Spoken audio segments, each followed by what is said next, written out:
Hi everyone. In this tutorial I'm just going to show my approach for doing a lip sync. Firstly, what we need to do is import the audio file into Maya. So what you do is you go into File, Import, and go to the option box. You click on File Type and just click on Audio, click Import, and what it'll do is go into your set project and it'll look into the sound folders. And for this example I'm going to use the November competition for the 11-second club. Click import and you'll see it'll populate down into your timeline, and if you scrub through it you can hear the actual sound being played, and you can also see the ending of it. So after you've done this, I take the audio file and then I write it down into an Excel sheet, and I have these open, closed, wide and narrow boxes. So this is where you figure out if the mouth is open or closed or wide or narrow.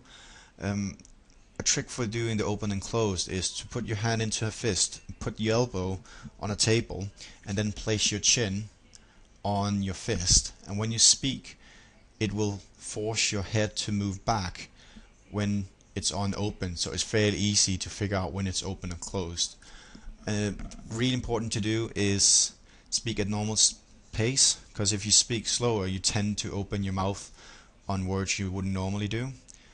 For doing the wide and narrow, one thing you could do is either just use a mirror and then look at yourself when you say it, or take your index finger and your thumb and place them on the corners of your mouth and then speak, and then you will be able to feel when it's going wide and narrow. After I've done that, usually what I do is just click access into the different places where I need to have open or closed.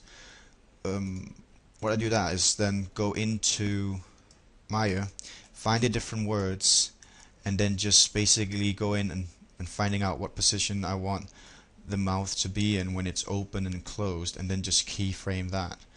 When you've done that, you can go in and keyframe the wide and narrow. When you've got the structure in, what I usually do is I take all the keyframes and move forward just about 3 or 4 frames, just because when we speak we actually make the mouth movement before we actually make the sound. So you'll find that it looks more in sync if you move the whole keyframes forward just like 3 or 4 frames.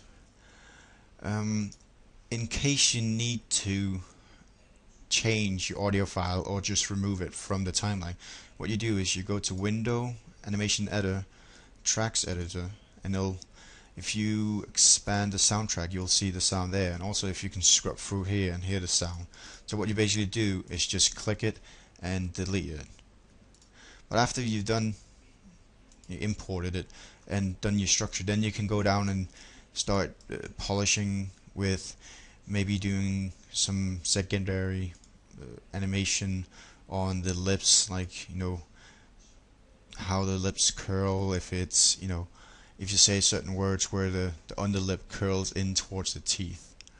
But that's basically how I would approach doing a lip sync.